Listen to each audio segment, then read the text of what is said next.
আসসালামু আলাইকুম। আজকে আমাদের এমএস ওয়ার্ড সিরিজের চতুর্থ ক্লাস।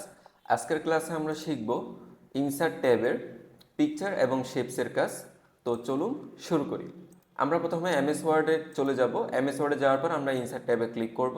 ইনসার্ট ট্যাবে ক্লিক করলেই হচ্ছে আপনার পিকচার এবং শেপসের অপশনটা চলে আসবে। পিকচারের কাজ হচ্ছে আপনার এখানে কোনো লেখা থাকলে বা কোনো বই আপনি লিখলেন বা কোনো রিপোর্ট লিখলেন, রিপোর্টের মাঝখানে কোনো ছবি দিতে হলে বা সিভির ডান পাশে কোনো ছবি দিতে হলে আমরা পিকচার থেকে ছবিটা নিয়ে থাকি। আর শেপসের কাজ হচ্ছে আপনার শেপস দিয়ে বিভিন্ন ডিজাইন আমরা করতে পারি, like cover page, CV, smart যে ক্রিয়েটিভ সিবিগুলো আছে ওইগুলা, এবং শেপের মধ্যেও আমরা ছবি নিতে পারি। এইটা আমরা পিকচারের কাজের পরে শিখব। পিকচারে ক্লিক করলাম পিকচার নেওয়ার জন্য পিকচারে ক্লিক করার পর এখানে দুইটা অপশন আপনাদের এখানে শো করবে, দিস ডিভাইস আর একটা হচ্ছে অনলাইন পিকচার। দিস ডিভাইসটা হচ্ছে আপনার অফলাইনে যে আপনার হার্ড ডিস্কটা আছে বা আপনার এসএসডি আছে ওর মধ্যে থেকে কালেক্ট করে নেওয়া, আর অনলাইন হচ্ছে আপনার সরাসরি অনলাইন থেকে নেট কানেক্টিভিটি অন থাকলে অনলাইন থেকে নিয়ে নেওয়া। তা আমরা আমাদের অফলাইন সফটওয়্যার অফলাইন স্টোরেজ থেকে আমরা কালেক্ট করবো। তাহলে আমরা ডিস ডিভাইসে ক্লিক করলাম। ডিস ডিভাইসে ক্লিক করার পর আপনার ছবিটা কোন জায়গায় আছে ওইখানে ক্লিক করতে হবে। এখানে আপনার অনেকগুলো অপশন শো করবে, এখান থেকে আপনার ছবি কোথায় আছে। আমার ছবিটা ধরে নিলাম ডাউনলোড, আপনাদেরগুলো পিকচারও থাকতে পারে বা এখান থেকে লোকাল অন্য কোনো ড্রাইভও থাকতে পারে। আমারটা ডাউনলোডে আছে, আমি ডাউনলোডে ক্লিক করলাম। ডাউনলোডে ক্লিক করার পর এখানে আমার ছবিটা দেওয়া যাচ্ছে, ছবিটা দেখা যাচ্ছে। আমি ছবিতে ক্লিক করে ইনসার্ট ক্লিক করলেও ছবিটা চলে আসবে, অথবা ছবির উপর দুইটা ক্লিক করলেও ছবিটা এমএস ওয়ার্ডে চলে আসবে। এখন ছবিটা আসার পর আপনারা খেয়াল করেন ছবির জন্য এখানে আলাদা একটা অপশন চলে আসছে। যেরকম আমরা ট্যাবলে ক্লাস করছিলাম লেআউট এবং ডিজাইন নামে আলাদা একটা অপশন চলে আসতো, ওইরকম একটা ট্যাব এখানে আলাদা চলে আসবে। আমরা যদি বাইরে ক্লিক করি ওই অপশনটা শো করবে না, এটা শুধুমাত্র পিকচারের জন্য। পিকচারে ক্লিক করার পর পিকচারের আমরা দেখতে পাচ্ছি একটা পিকচার আছে এখানে। পিকচারটা যদি আমি মুভ করতে চাই, পিকচারটা মুভ হচ্ছে না। পিকচার মুভ করানোর জন্য আমরা পিকচার ফরম্যাটে ক্লিক করব। এখান থেকে আমরা পজিশন থেকে যে কোনো এটা ছাড়া যে কোনো একটা আহ, মধ্যে আমরা ক্লিক করব। যেমন আমি প্রথমটাতে ক্লিক করলাম। এখন আপনারা খেয়াল করেন ছবিটা আমি খুব স্মুথলি যে কোনো জায়গায় মুভ করতে পারতেছি। এটা ছিল একটা। দেন সেকেন্ড হচ্ছে আপনারা রাফ টেক্সট ব্যবহার করো। রাফ টেক্সট ব্যবহার করে আপনি স্কোয়ার টাইট যে কোনো একটা এখান থেকে ক্লিক করো, ছবিটা স্মুথলি মুভ করতে পারবেন। তো ছবি নেওয়ার পর ছবির কিছু বেসিক কাজ আছে, যেমন ছবিটা আমি চাচ্ছি ক্রপ করব। ক্রপ বলতে আমি জাস্ট এতটুকু পর্যন্ত রাখবো, বাকিটা রাখবো না। তাই ছবির উপর ক্লিক করে পিকচার ফরম্যাট থেকে এখানে ক্রপ অপশন দেওয়া আছে, ক্রপে ক্লিক করার পর এখানে যে ব্ল্যাক কালারের যে বিন্দুগুলো আছে বা ব্ল্যাক কালারের যে পয়েন্টগুলো আছে এগুলো চেপে ধরে আপনার যতটুকু পর্যন্ত প্রয়োজন ততটুকু নিয়ে গিয়ে ছেড়ে দেন। এরপর কিবোর্ড থেকে স্পেস অথবা আবার ক্রপে ক্লিক করলে আপনার পিকচারটা ক্রপ হয়ে যাবে। সেকেন্ড, ছবিটা বড় করব কিভাবে, ছোট করব কিভাবে। ছবিটা বড় করার জন্য আপনাদের এখানে যে হোয়াইট পয়েন্টারগুলো দেওয়া আছে এখানে কার্সরটা নিয়ে গিয়ে মাউসের লেফট বাটন চেপে ধরে আপনারা ছবিটা বড় ছোট করে নিতে পারেন, অথবা পিকচার ফরম্যাট থেকে এখান থেকে হাইট ওয়েট বাড়িয়েও আমার ছবিটা বড় ছোট করা যাবে। তো এটা ছিল ছবির কাজ। আমি এখন এখানে একটা টেক্সট নিব, যে টেক্সটের মধ্যে ছবি কিভাবে কাজ করে ওইটা দেখানোর জন্য।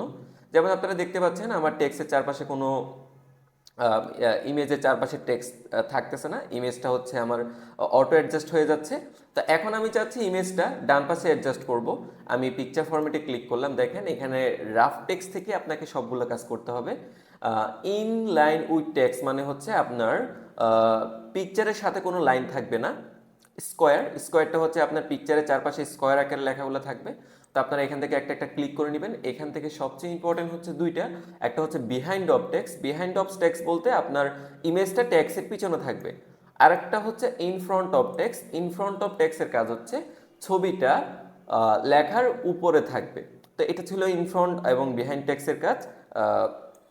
এরপরে যদি আমরা খেয়াল করি এখানে আমাদের ট্যাক্সের বিভিন্ন শ্যাডো দেওয়া আছে। আমরা ইমেজে বিভিন্ন স্টাইল ব্যবহার করতে পারি, যেমন আপনি বর্ডার করতে পারেন, এখান থেকে বিভিন্ন স্টাইল আপনি চুজ করে নিতে পারেন। দেন ছবিটা যদি আপনি চান রোটেট করতে, রোটেট বলতে ছবিটা ঘোরাতে, তাহলে আপনারা এখান থেকে চেপে ধরে এখানে যে আপনার রাউন্ড আকারে যে একটা শেপ আছে এটা আপনি চেপে ধরে ছবিটা আপনি রোটেট করতে পারেন। অথবা আপনি আরেকটা অপশন ব্যবহার করতে পারেন পিকচার ফরম্যাট থেকে। এখানেও আমাদের রোটেট অপশন দেওয়া আছে, এখান থেকেও আপনি ছবিটা রোটেট করতে পারেন। এই যে। আর ফ্লিপ হরিজন্টালটা দেখেন আপনার ছবিটা এখন সে বাঁ দিক মুখ করে আছে, আপনি যদি এটা ডান দিক মুখ করে দেখাতে চান তাহলে ফ্লিপ হরিজন্টাল। তো এটা হচ্ছে আমাদের পিকচার ফরম্যাটের কাজ। পিকচারটা আমরা যে কোনো জায়গায় অ্যাডজাস্ট করতে পারি, এখান থেকে বড় ছোট করতে পারি। এরপর আমরা এখন দেখব শেপসের কাজ। আমি সব মুছে দিলাম। ইনসার্ট থেকে আমরা শেপসে চলে গেলাম। শেপসের কাজ হচ্ছে এখানে বিভিন্ন টুলস দেওয়া আছে, এগুলো বিল্ড করে আমাকে কোনো ডিজাইন তৈরি করতে হবে, লাইক কভার পেজ অথবা কোনো সিভি বা যে কোনো ধরনের ডিজাইন হতে পারে। তো আমরা প্রথমে আজকে হচ্ছে জাতীয় পতাকাটা এঁকে শিখবো, এরপর আমরা একটা ক্লাসে একটা সিভি তৈরি করে শিখবো যেখানে ট্যাবল এবং শেপসের কম্বাইন ব্যবহার থাকবে। তো প্রথমে জাতীয় পতাকার জন্য আমার দুইটা শেপ দরকার, একটা হচ্ছে রেক্ট্যাঙ্গেল আর একটা হচ্ছে ওভাল। এখানে সার্কেলটাকে ওভাল বলা হয়। আমরা রেক্ট্যাঙ্গেলে ক্লিক করব, যে শেপটা নিব ওই শেপে আমরা ক্লিক করব। এরপর মাউসের লেফট বাটন চেপে ধরে, মাউসের যে লেফট বাটন থাকবে এটা চেপে ধরে আপনি ড্রাগ করবেন। ড্রাগ বলতে চেপে ধরে টান দিবেন। দেখেন ডান দিকে টান দিলে এটা চিকন হবে আর নিচের দিকে টান দিলে এটা লম্বা আকৃতির হবে। তাই আপনি আপনার পরিমিত অনুসারে টান দিয়ে যতক্ষণ না আপনার শেপসটা আপনার পরিমিত হচ্ছে ততক্ষণ টান দিয়ে ধরে রাখবেন, দেন ছেড়ে দিবেন। মাউসের লেফট বাটন ছাড়ার পর দেখেন আমার শেপের জন্য শেপস নামের একটা ফরম্যাট চলে আসছে।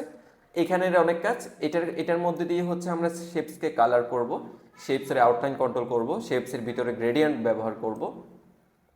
তাহলে আমরা একটা শেপস নিয়ে নিলাম। এরপর হচ্ছে আমরা বৃত্ত নিব। বৃত্ত কিভাবে নিব?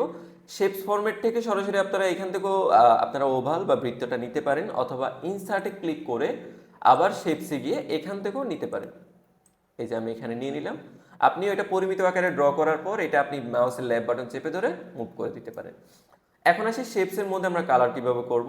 যে শেপসটা আমরা কালার করব ওই শেপসের উপরে ক্লিক করে শেপস ফরম্যাট থেকে শেপ ফিলে চলে যাব আমরা। শেপ ফিল হচ্ছে ভিতরে কালার করার জন্য, আর আউটলাইনটা হচ্ছে বাইরে যে দাগটা আছে এটা কালার করার জন্য হচ্ছে আউটলাইন। আমরা ফিল থেকে হচ্ছে গ্রিন কালার করে দিলাম। আর বৃত্তে কালার করলে বৃত্তে ক্লিক করার পর শেপ ফিল থেকে আমরা এখান থেকে রেড কালার করে দিলাম। এই যে হয়ে গেল। এখন আপনারা খেয়াল করেন এই যে আমার যে আউটলাইনটা আছে এখানে একটা আউটলাইন থেকে গেছে। এখন এটা কিভাবে রিমুভ করব? আমরা ইতিমধ্যে জানি আউটলাইনের কাজটা হচ্ছে আউটলাইনের মধ্যে আউটলাইনে ক্লিক করে আমরা এখান থেকে নো আউটলাইন করে দিব। দেখেন নো আউটলাইন করার সাথে সাথে আমার কোনো আউটলাইন নেই। হ্যাঁ, আপনার যদি আবার প্রয়োজন হয় আপনি আবার আউটলাইন থেকে আউটলাইনটা এখান থেকে দিতে পারেন। জাস্ট কালার পিক করলে আউটলাইনটা চলে আসবে। আর যদি মোটা করতে চান কালার পিক করার পর এখানে আপনার ওয়েট নামের অপশন আছে, এখান থেকে আপনি মোটাও করতে পারেন আউটলাইন। এই যে, তা আমাদের প্রয়োজন নেই, আমরা আউটলাইনটা তুলে দিব, নো আউটলাইন করে দিলাম। এটা হচ্ছে আমাদের জাতীয় পতাকা। আমরা চতুর্ভুজের চারপাশে যে আউটলাইন আছে ওইটাও তুলে দিব, নো আউটলাইন। তো এখন আরেকটা অপশন হচ্ছে এই দুইটা, যেমন আমি এটা টান দিলে এটা চলে আসতেছে, আমার পিছনের শেপটা কিন্তু আসতেছে না। তা আমরা এই দুইটাকে এখন গ্রুপ করা শিখবো। গ্রুপ বলতে দুইটাকে একত্রিত করে ফেলবো বা একই সাথে বেঁধে ফেলবো। তো গ্রুপ করলে কি সুবিধা? আমার স্পেসিফিক কোনো শেপ একা মুভ হবে না, আমার দুইটা শেপ একসঙ্গে মুভ হবে। তো গ্রুপ করার জন্য প্রথমে আপনার যে কোনো একটা শেপের উপর ক্লিক করতে হবে। প্রথমে যে কোনো একটার উপর ক্লিক করার পর দেন কন্ট্রোল চেপে ধরে যেটা সিলেক্ট করা নেই, যেমন আমার বৃত্ত এখন সিলেক্ট করা নেই, আমি কন্ট্রোল চেপে ধরে বৃত্তের উপর ক্লিক করব। এখন খেয়াল করেন আমার এটাও সিলেক্ট আছে, এটাও সিলেক্ট আছে। প্রথমে বৃত্তে ক্লিক করলাম, এরপর কন্ট্রোল চেপে ধরে চতুর্ভুজ। আপনি যেটাই করেন সিলেক্ট করতে গেলে, মাল্টিপল শেপ সিলেক্ট করতে গেলে কন্ট্রোল চেপে ধরতে হবে। এরপর শেপ ফরম্যাট থেকে এখানে খেয়াল করেন গ্রুপ অপশন, গ্রুপ থেকে আপনি এখানে গ্রুপ করে নিলেন। এখন গ্রুপ করার পর আমি যদি বৃত্তটা ধরে টান দেই তখন বৃত্ত একা মুভ হবে না, চতুর্ভুজটাকে সহ সে মুভ হচ্ছে। আর যদি বড় ছোট করি তাহলে সে একসঙ্গে বড় এবং ছোট হবে। তো এটা ছিল আমাদের গ্রুপের কাজ এবং কালারের কাজ। এখন আমরা দেখব একটা শেপের মধ্যে কিভাবে আমরা একটা ছবি ইনসার্ট করতে পারি। শেপের মধ্যে ছবি নেওয়ার সুবিধা হচ্ছে শেপের মধ্যে ছবি নিলে ইতিমধ্যে আমরা শেপের আকার আকৃতি সেট করে ছবিটা নিতে পারি।